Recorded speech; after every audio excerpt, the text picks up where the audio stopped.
Welcome back to Cossy Arsenal podcast. My name is Cossy. Arsenal 1, Manchester City 1. Arsenal winning on penalty shootout to win the Community Shield. We're going to be diving into the 6 things we learned from that game. Pep Guardiola has just said we lost the game because they were better. Were we better than Manchester City? Let me know in the comment box below. Hit the like button. Subscribe to the podcast as well. Let's get this video to 300 likes. Now, number 1, Julian Timber is the key highlight in this game, and he is world class. If there is one thing we've learned about the new signings, Julian Timber is the better of them, and he has really hit the ground running. In this game, Manchester City look to exploit those wide areas. They look to become, to use the wide forwards, especially Bernardo Silva and Jack Grealish, to make a difference. But I think Julian Timber right on the left-hand side has been phenomenal. He's been very, very good. And he's going to create something that Nikola Teta really wanted last season, and we didn't get it. Someone who can help out Gabriel Magalhaes a couple of times. Now, Gabriel has a problem.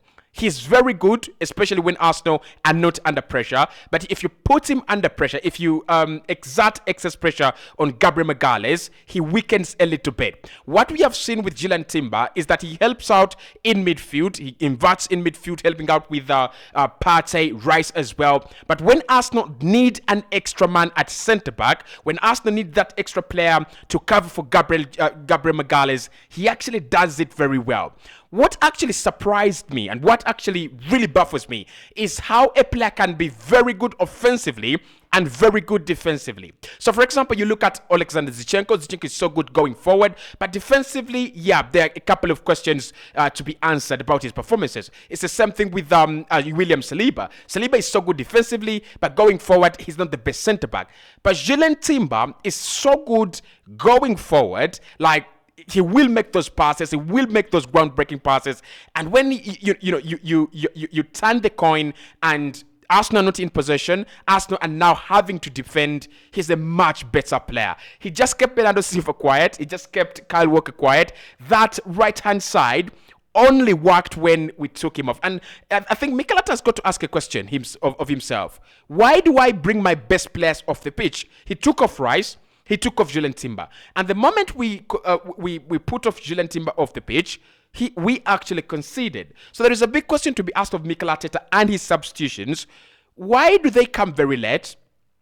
And most importantly, why does he take off our best players on the pitch? Why does he take off players that are really doing very well? But Julian Timber in this game was absolutely phenomenal, and is one of the players that I would really say man of the match performance. Next one is we are mentality monsters. That is lesson number 2. I think we're going to need to be mentality monsters right from this season at the beginning towards the end, till the end. Now, last campaign, everyone will agree with me.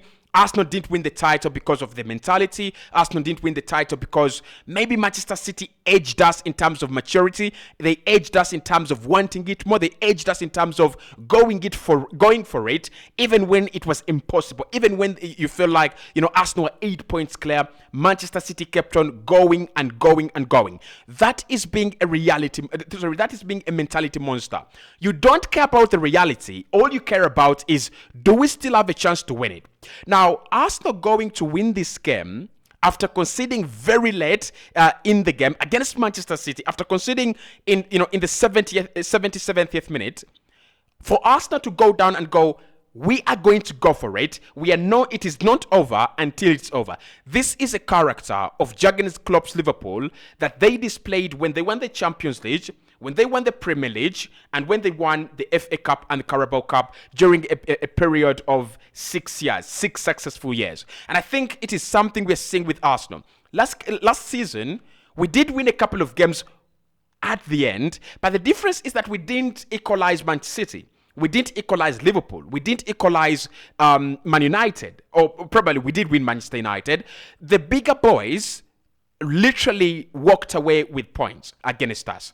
In this game, what we've seen with this Arsenal side is we can stand, we can fight, even with 10 minutes to go, even with less than 15 minutes to go, even when we're playing Manchester City at the Wembley, we've decided we are not taking a loss. At least we will share points. And Leandro Trossard, you look at that goal that Leandro Trossard has scored, that shot was intending to go to the back of the net. Probably Ortega could have saved it if it wasn't for the deflection from Manuel Akanji. But that also shows you that Manchester City had a little bit switched off. They thought, okay, it is over. We've beaten them. Arsenal never thought it was over. Arsenal never thought they have beaten us. We kept on going and going and going.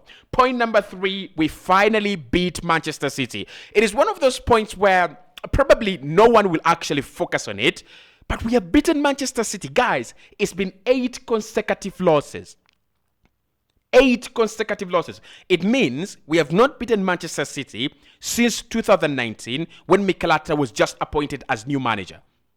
So we have eventually gotten a result against City. We've eventually overcome Manchester City, and we've done that, with the Community Shield. We've done that with a trophy, and it's gonna be very important for Arsenal in this run. One, if you can beat them, you can beat anyone they beat.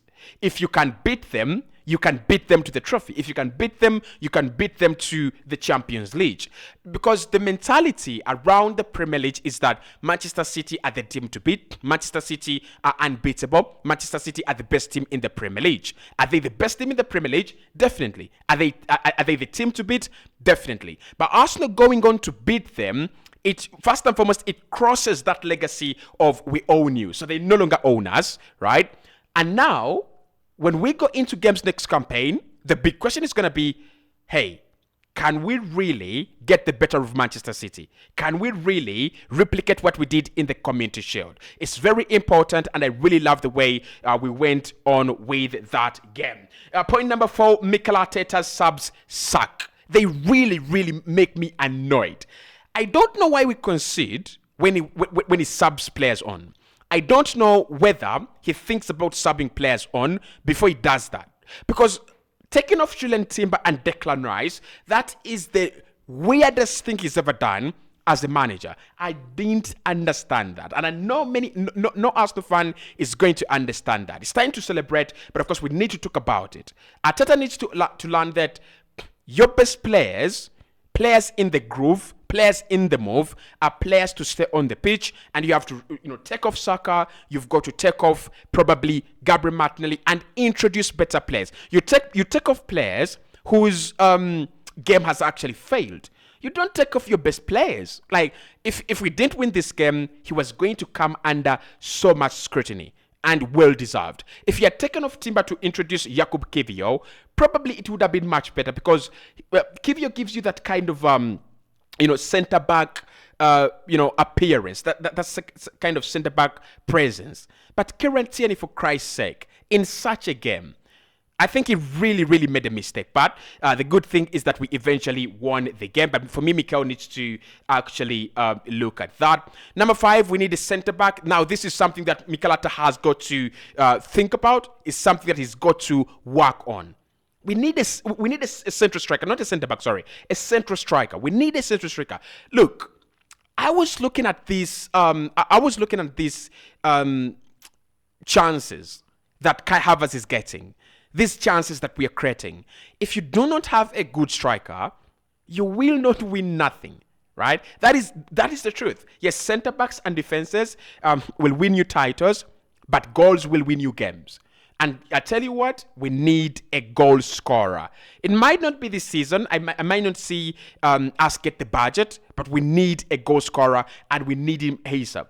So I think Kai Havertz also works better if he's running off a main centre forward, a main striker, than using him as a target man or false 9. By the way, Kai Havertz had a very, very good game. And lastly, Rice and Kai Havertz will cook next season. Yeah, they're going to cook.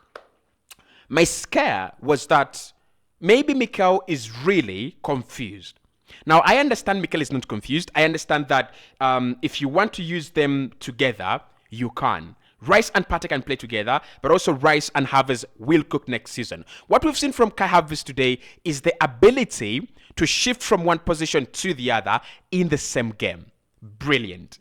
And we have also seen a player that has the ability to sniff space, sniff chances, and arrive there. Just finish, my boy. If he can finish, if he can start finishing those chances, if he can work on his chance completion, he's gonna be very, very good.